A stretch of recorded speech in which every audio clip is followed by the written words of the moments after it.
Welcome back to the Bruderhof YouTube channel. And luckily, Doreen has managed to join me again this week. Yay! Felt a little lonely by myself last week. We're going to be using the next few weeks to talk about Christmas-related business. Christmas is the best time of the year, I think. It is. It's truly just a time of wonder and total joy. So glad to talk about it with you. Yeah. Last week, I, by myself, talked about Advent and various Advent readings and meditations, which was wonderful.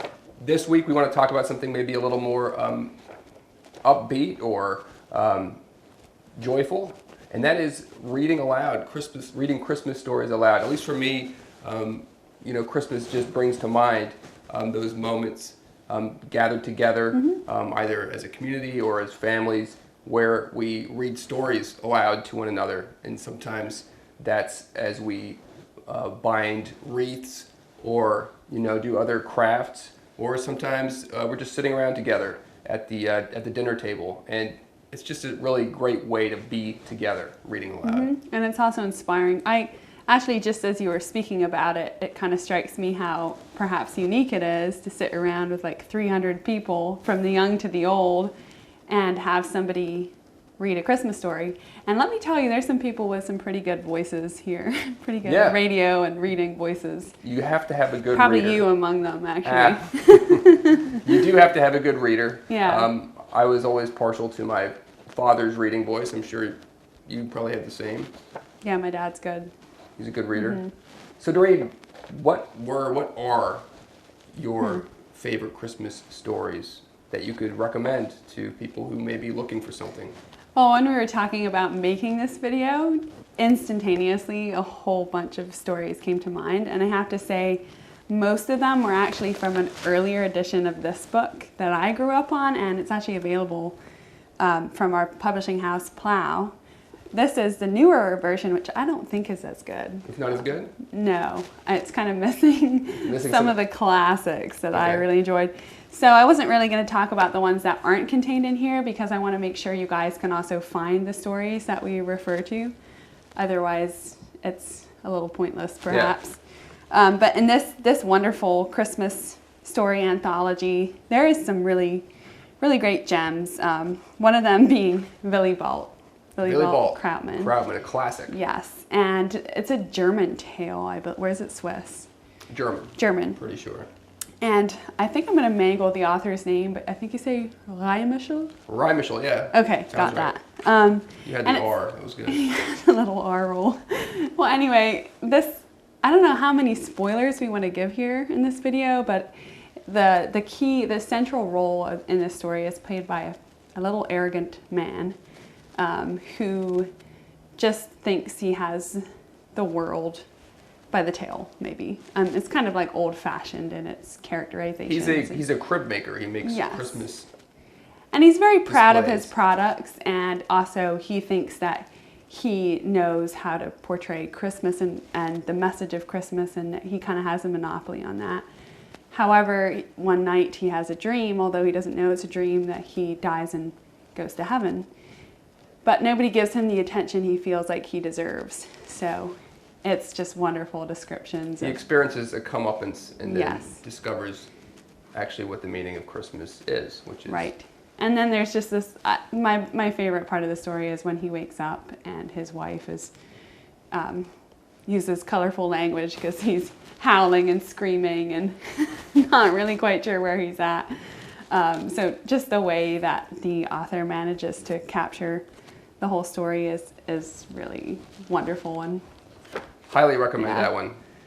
What about you, though? What's the first story that came to mind? Yeah, we should just trade back and forth. Yeah, let's do that. Yeah, I have a bunch here. One that we read often growing up in my family was Christmas at Dingley Dell. It's actually a chapter from Charles Dickens' Pickwick Papers.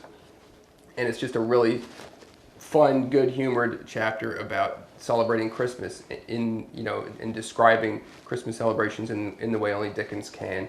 Really fun. It also includes a story within a story called The Goblins Who Stole the Sexton, and it's about this gloomy sexton who prefers digging graves on Christmas Eve to celebrating, and contains the wonderful line, "A coffin at Christmas, a Christmas box." ho, ho, ho, which I always thought was hilarious. So it's a really good read. It's chapter 28 in the Pickwick Papers, if you want to find that out from your local library. I don't really know if this really counts as a story, but A Mole and the Night Visitors. Oh, yes. Was that originally a book or an opera? opera? Well, it is a picture book. It's a great picture book with wonderful oil painting illustrations. So there is the book, but then the way that it's been brought to life through my childhood, and I'm sure you can also catch productions of it, or it's probably also... It was originally a television opera. Okay, that's what it was. It was originally an opera written for television, I think, in the So 50s. the composer or the author maybe was Giancarlo Menotti. Mm-hmm. So basically, a mole is a shepherd or a boy, and him and his mother, they live together in absolute poverty. And then it kind of captures how the Magi visiting on their way to offer their gifts to the Christ child and celebrate his birth stops by at their house. So there's just wonderful depictions of the different characters that the Magi had. The kings, one of them was deaf, and one of them had various gifts and a parrot, and then the mother, out of desperation, tries to actually steal some of the gold to better her life for her child, her poor crippled child, but then gives it back and finds repentance for that. And then the king actually says, "Dear woman, you can have this gold because the child we seek doesn't need our gold." And that part was always tremendously moving to me. So it's beautiful, and definitely get the book if you can't see the production, because that's a great Christmas classic as well. I'm sure you could find the music on YouTube or any streaming service. Absolutely worth listening to. Gorgeous. What's up for me next? So John Hughes, who some people may know as the director of the all-time holiday classic Home Alone. He was originally, before he was a movie director, he was a author. He wrote for National Lampoon, mostly stories you wouldn't want to read, but he wrote one really hilarious story called Christmas 59, I think based on his own childhood, about his family's attempts to create a perfect Christmas. Mm-hmm. It's a little profane in places, but really hysterical. I read it to my kids last year, and they have been begging me to read it to them again this year. So if you're looking for something a bit more lighthearted, I recommend Christmas 59 by John Hughes. That's awesome. I also sort of like how, at least within the Bruderhof tradition, we try to kind of approach Christmas internationally when it comes to reading stories. So there's a lot of really good stories from other countries. I mean, just a few examples, the retelling of the tale of Babushka, or the old lady that tried to bring Christmas to many children, sort of parallel to Santa Claus, that idea.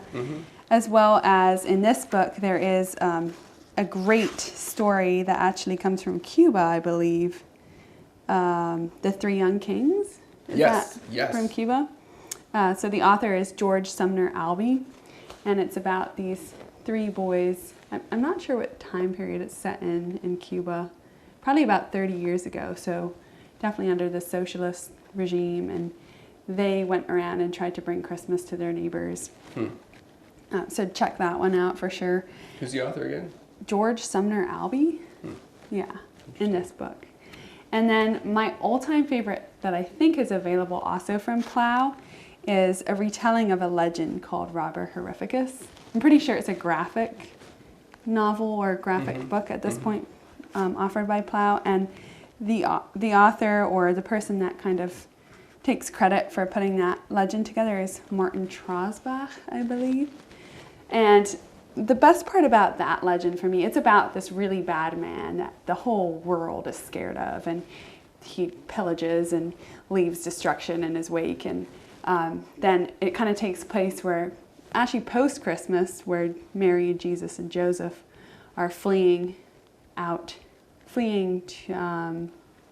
Egypt. Yeah, so they're in the desert, and it kind of describes the landscape really beautifully.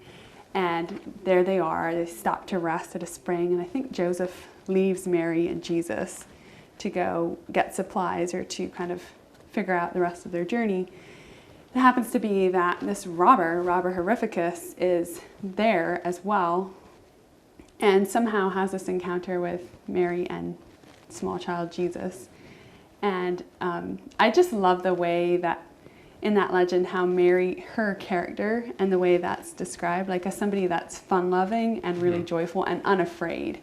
Like the lack of fear and the way she interacts with the robber. I don't want to give too much away. But also it goes on to say that because of the way Mary was, and of course being there with Jesus, how all the animals came out and enjoyed this display that the robber then did for the Christ child. I think he danced or something. So that's a wonderful legend as well. It's a great legend for young kids in particular.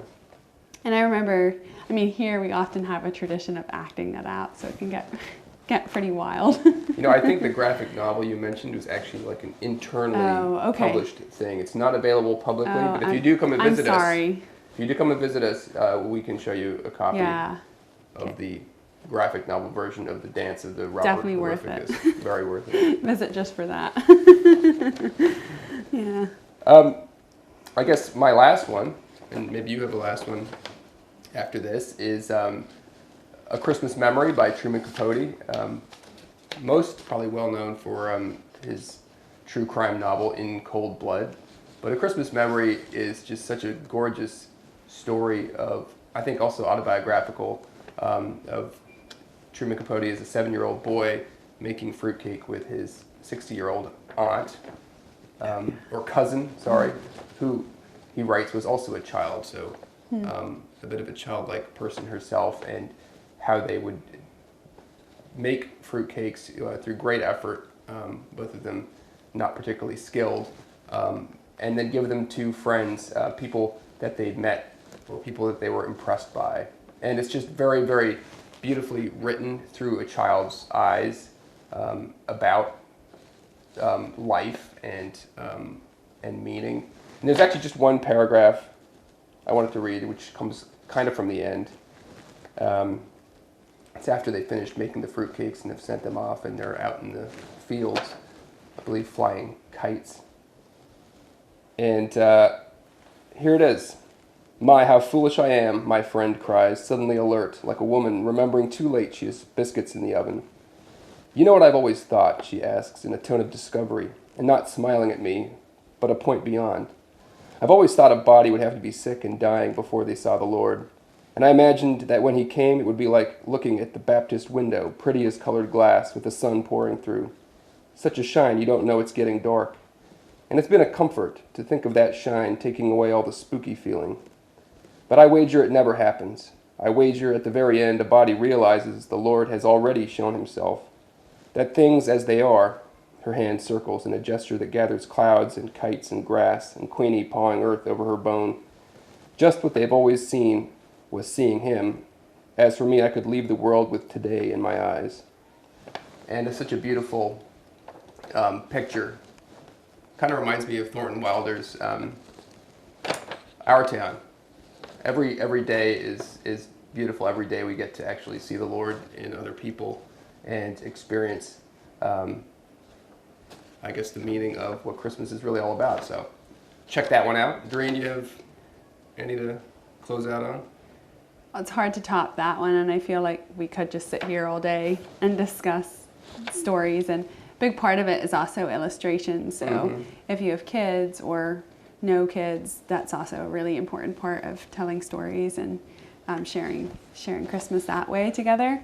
But I guess the hopeless romantic in me just like has to mention The Gift of the Magi by O. Henry. The Magi, yes, absolutely. Yeah, O. Henry.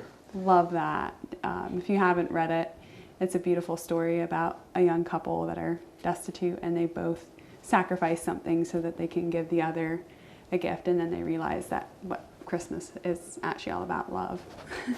So, right? That's a beautiful one. Yeah, that's basically it.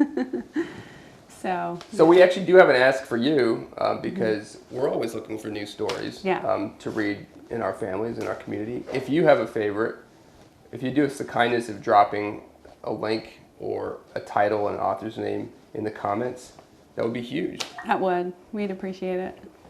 Cool. Well, thanks very much, and we'll see you next week.